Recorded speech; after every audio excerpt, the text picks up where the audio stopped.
Assalamualaikum warahmatullahi wabarakatuh. Jumpa lagi bersama Bobby di Lentera Hitam. Bagaimana kabar kalian? Semoga kalian baik-baik saja dan semoga sehat selalu.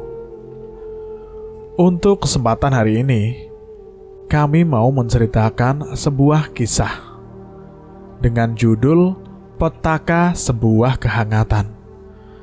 Kisah ini kami ambil dari Kaskus yang ditulis oleh Sriwijaya Puisis.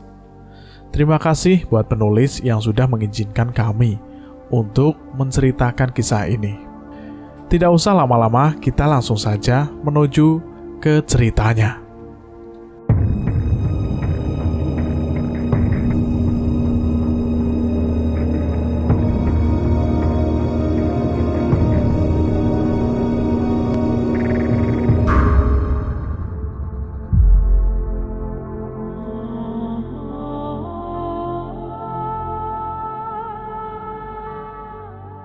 Kabutnya tebal.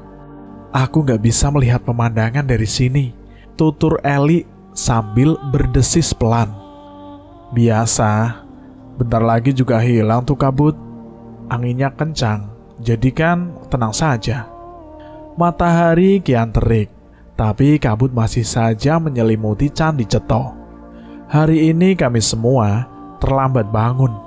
Alhasil, jadwal pendakian molor dari rencana yang seharusnya berangkat pagi berganti siang. Ini semua tak akan terjadi jika kita semalam tidak mengadakan pesta sebelum mendaki. Waktu yang seharusnya digunakan untuk mengumpulkan energi terbuang sia-sia dengan hiruk-pikuk kemeriahan sesaat semata. Apa boleh buat? Nasi sudah menjadi bubur. Dengan mata yang masih ngantuk, akhirnya kami sepakat untuk tetap mendaki Gunung Lawu, gunung yang terkenal dengan keangkerannya. Berbagai cerita mistis santer dikabarkan oleh warga sekitar, para pendaki yang sering mengadakan pendakian di sini. Jalur pendakian Gunung Lawu mempunyai titik 3, yaitu Cemoro Sewu, Cemoro Kandang, dan Candi Ceto. Entah kenapa, kawan-kawan sepakat untuk mendaki melewati jalur Candi Ceto.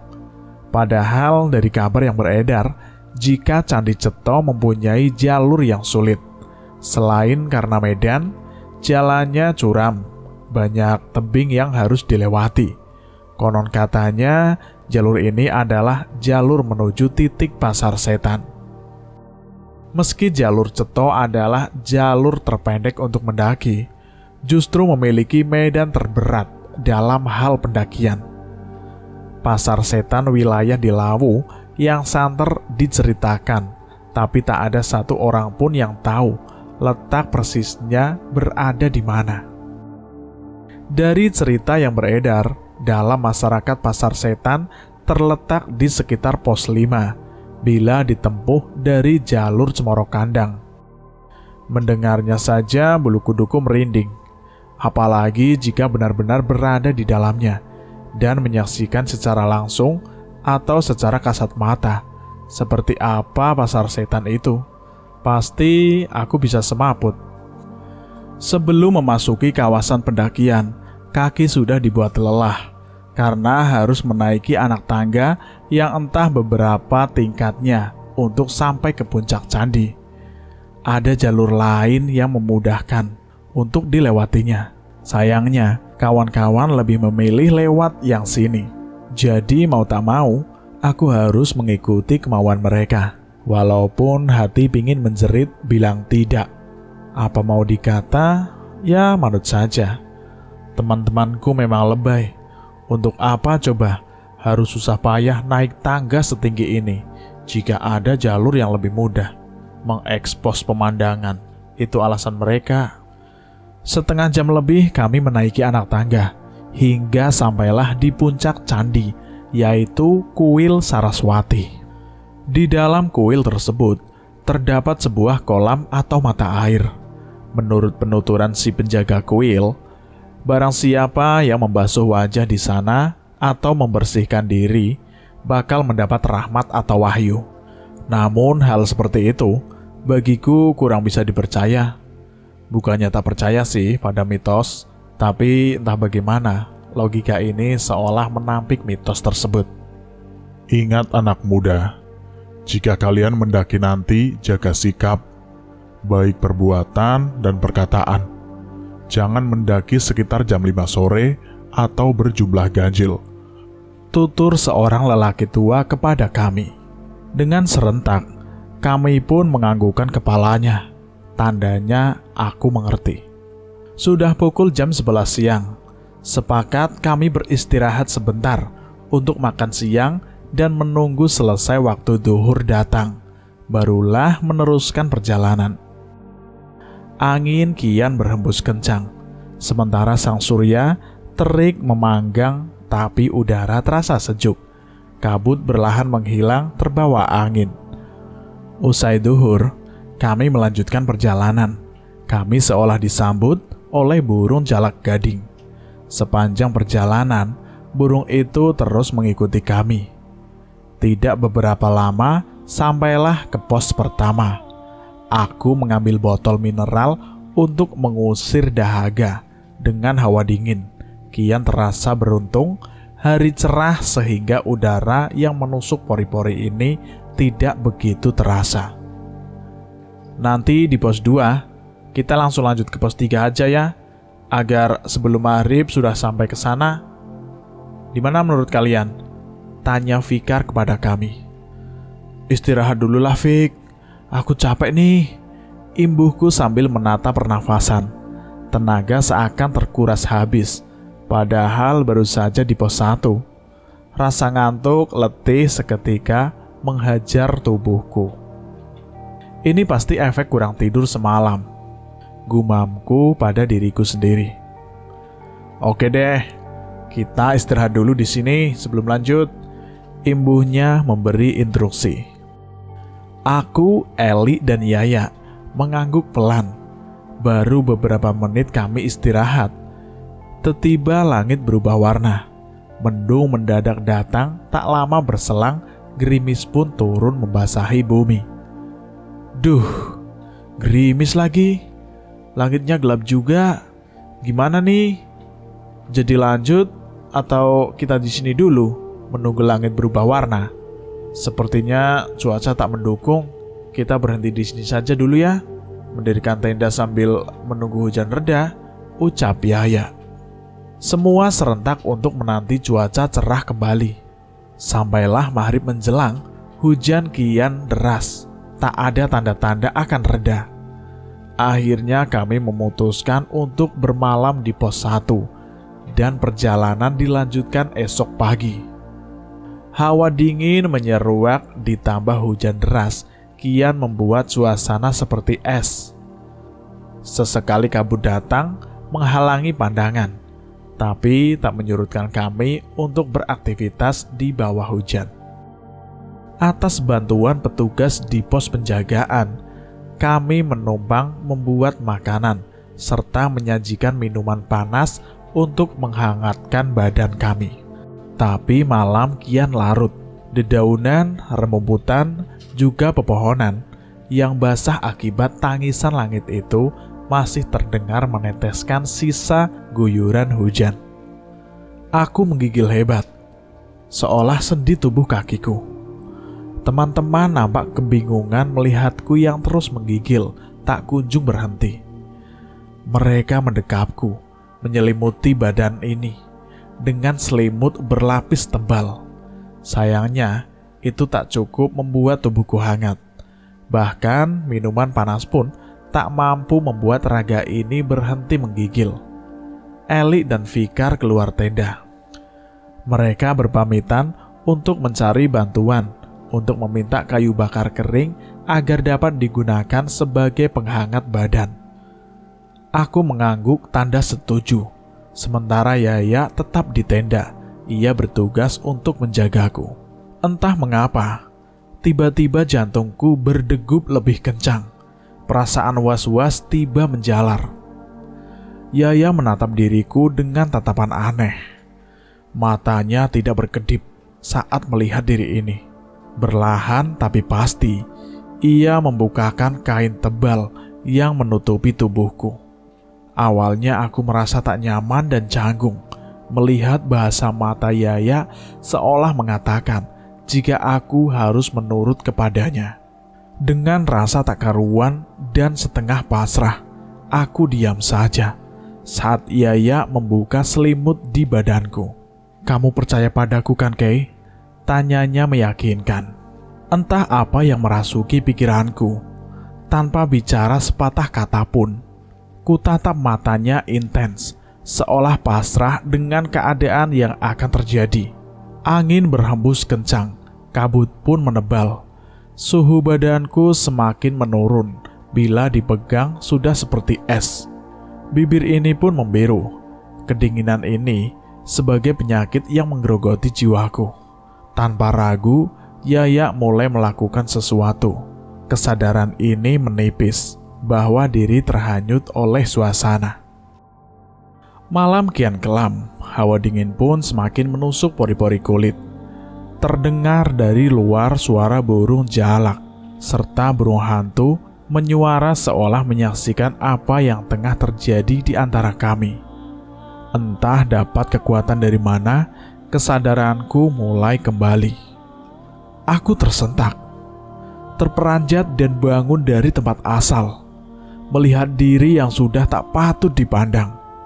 Yaya aku dorong agar menjauh dari diri. Kemudian tubuh ini bergeser dari tempat semula. "Apa yang kau lakukan padaku, Yaya?" Aku panik melihat diri sendiri yang hampir setengah tak terbungkus kain. "Maaf, aku hanya membantu menghangatkan tubuhmu, tapi tidak begini caranya." Sentakku memecah keheningan malam. "Kau tahu kan, kita tidak diperbolehkan berbuat tak pantas di tempat seperti ini." "Aku tahu, tapi aku hanya membantumu, tak lebih dari itu," kilahnya meyakinkanku. "Lagian, kita tak berbuat yang melanggar norma, jadi santai saja." "Apa kamu bilang? Tidak melanggar norma?" "Katamu tidak melanggar norma, bahkan perbuatan kita sudah mencoreng norma itu sendiri."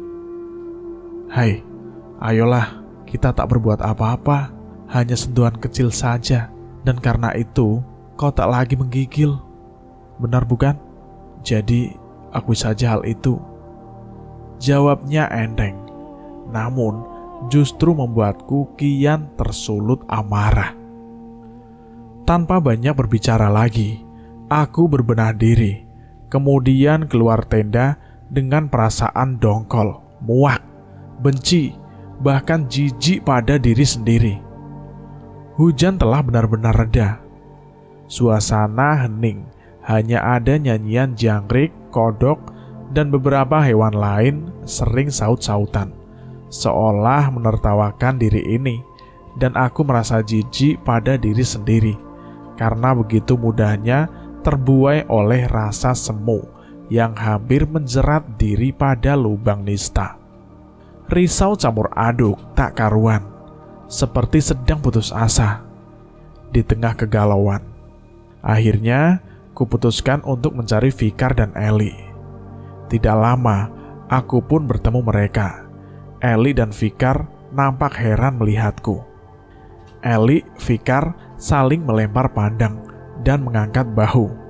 Dari bahasa tubuh keduanya, aku mengerti mereka pasti bertanya-tanya dalam benak masing-masing. Aku bersikap acuh tak acuh, seakan tak peduli pada tatapan mereka. Pikiranku kacau dan sangat kacau. Tutup mulut itulah yang aku lakukan saat ini. Matahari beranjak muncul dari ufuk timur. Dengan was-was aku menelusuri bukit meneruskan perjalanan. Teringat kata-kata lelaki tua itu, jika sudah dalam pendakian kami harus menjaga sikap serta perbuatan. Bayangan malam itu melihat dalam pikiranku, seakan kejadian itu menghantui nurani ini.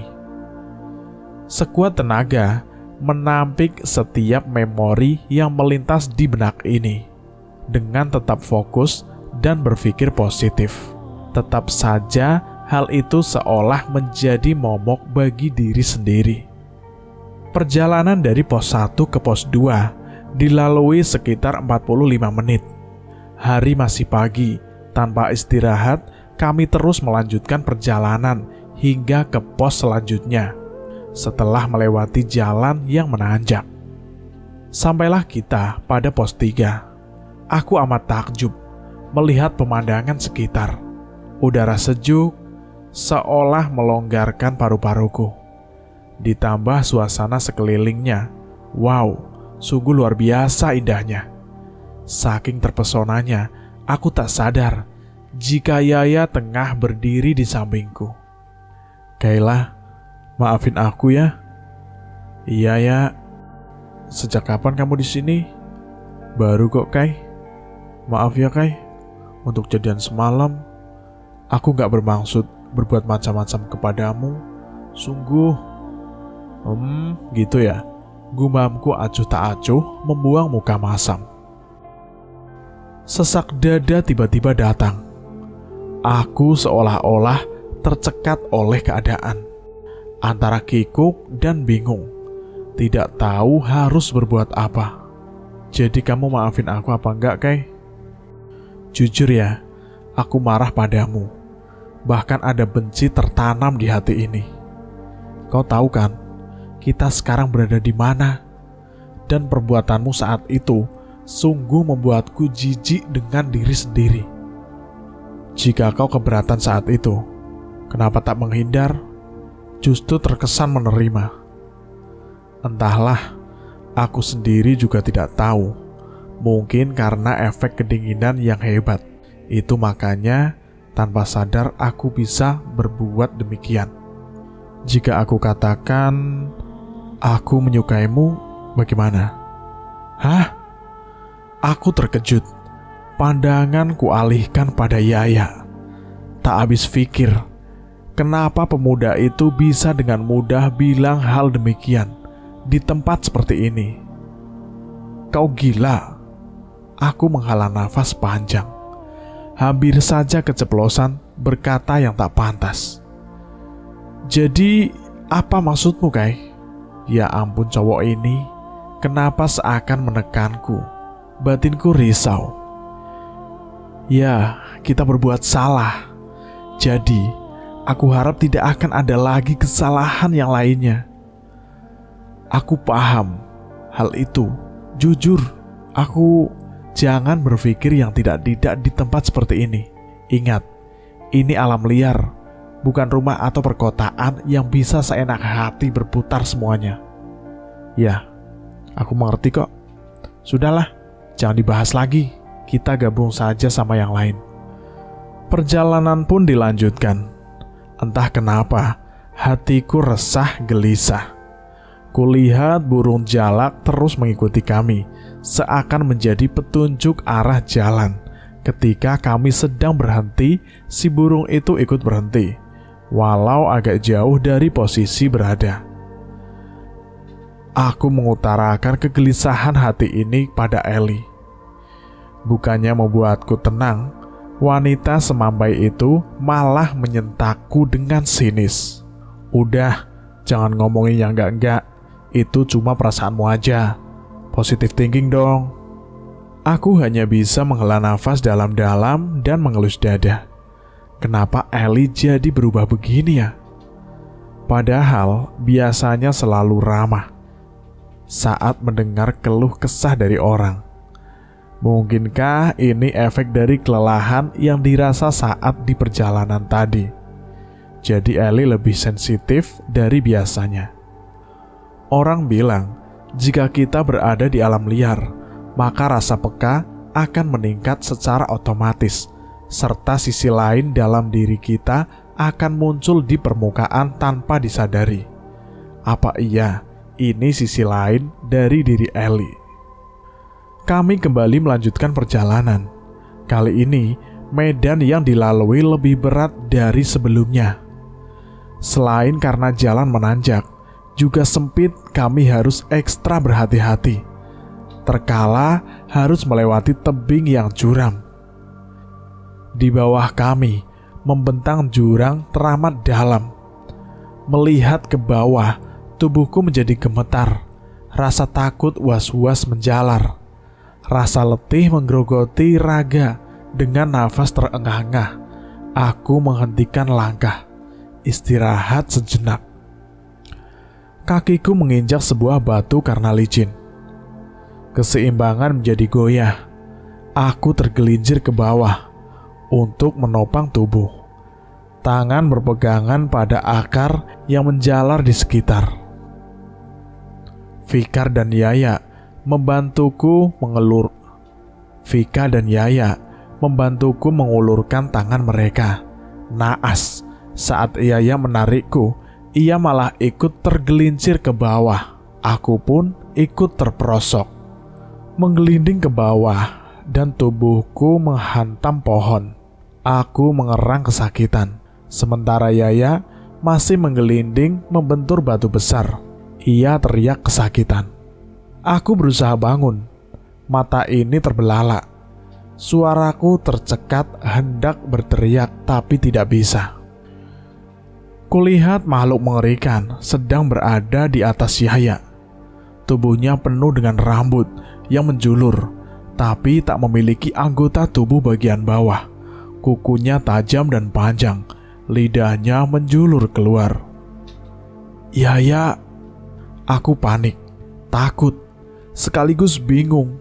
Tak tahu harus berbuat apa. Dalam keadaan campur aduk tak karuan, tiba-tiba pohon besar di dekat Yaya jatuh menimpa tubuh pemuda tersebut. Aku berteriak histeris melihat keadaan Yaya. Darah keluar dari mulutnya dan makhluk itu menjilatinya. Tak kuasa melihat duniaku menjadi gelap. Di mana aku? Ini tempat apa? Kaget bukan kepalang. Aku sudah berada di keramaian. Keringat dingin keluar. Rasa takut memenuhi raga ini. Tatkala dengan mata telanjang melihat keadaan sekeliling. Suasana sangat ramai dengan berbagai jenis barang aneh, tapi membuat perut ini mual. Bau amis serta aroma tak sedap menusuk ke hidung. Ditambah lalu lalang berbagai makhluk dengan bentuk dan rupa yang hancur-hancuran. Tapi ada juga yang nyaris sempurna seperti manusia. Herannya lagi, berbagai barang yang terpajang itu ada yang sama seperti di dunia kami, baik makanannya maupun pakaiannya. Tubuhku lemas seketika saat menyadari aku tengah berada di mana, yaitu di pasar setan. Terlihat dari suasana yang ramai, banyak barang-barang diperjualbelikan di sini. Suara khas pedagang menawarkan barang dagangannya. Juga deretan tenda yang berjajar rapi dengan serba-serbi khas orang jualan. Aku mendengar suara teriakan dari jauh. Mataku terbelalak melihat siapa yang berteriak. Yaya. Pemuda itu meronta, berteriak histeris, menyuruhku lari dari keramaian ini. Yang lebih membuatku kaget, Yaya tengah diseret paksa oleh sosok makhluk itu. Tubuhnya tinggi besar, giginya beruncing tajam, dan matanya merah menyala. Makhluk itu menatapku dan menyeringai.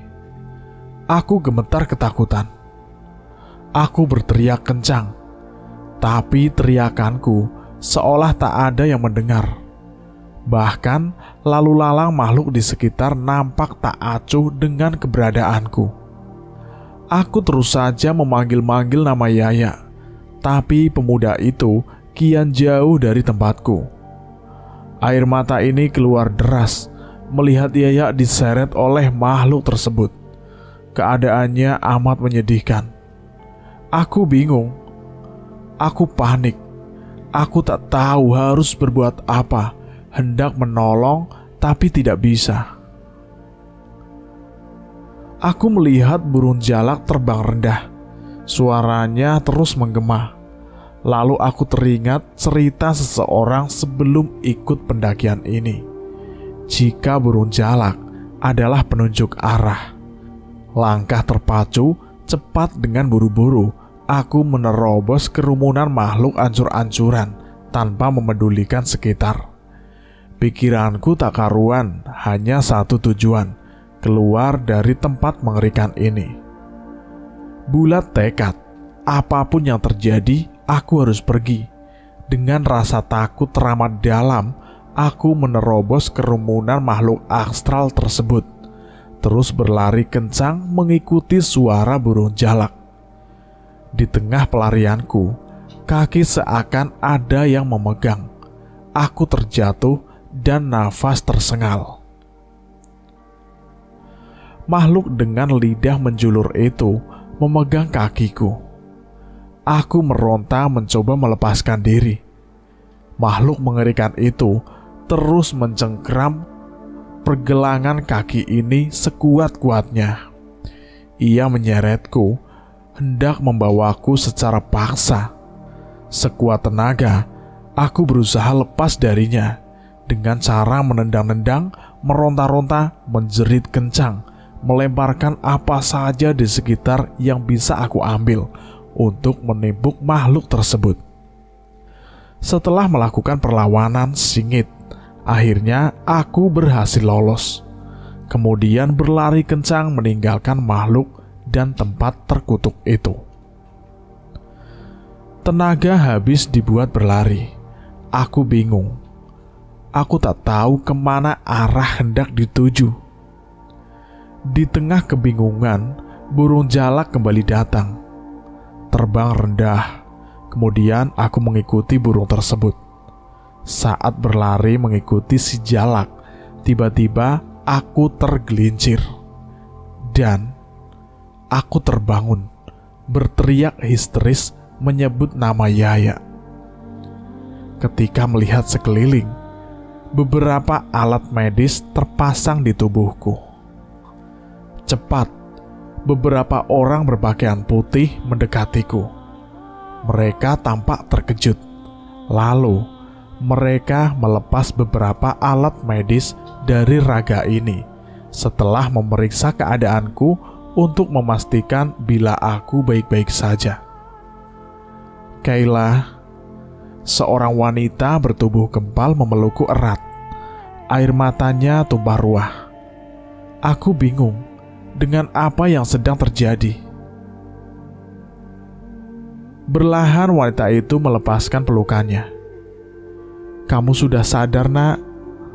"Sadar." "Aku kenapa, Bu?" "Kamu koma, sayang. Kamu koma hampir sebulan." "Koma? Masa saya koma sih?" Terasa digondam palu kepalaku, pusing mendengar penjelasan dari ibu. Aku mencoba mengingat-ingat sesuatu. Terakhir kali yang aku ingat adalah pendakian. Ya, pendakian. Aku sedang mendaki saat itu. Lalu, entah aku tak ingat kenapa sampai bisa berada di ruangan serba putih ini. Selang beberapa hari, teman-temanku yang mendaki bersamaku membesuk. Mereka menceritakan kronologi yang menimpaku dan Yaya. Air mataku seketika tumpah.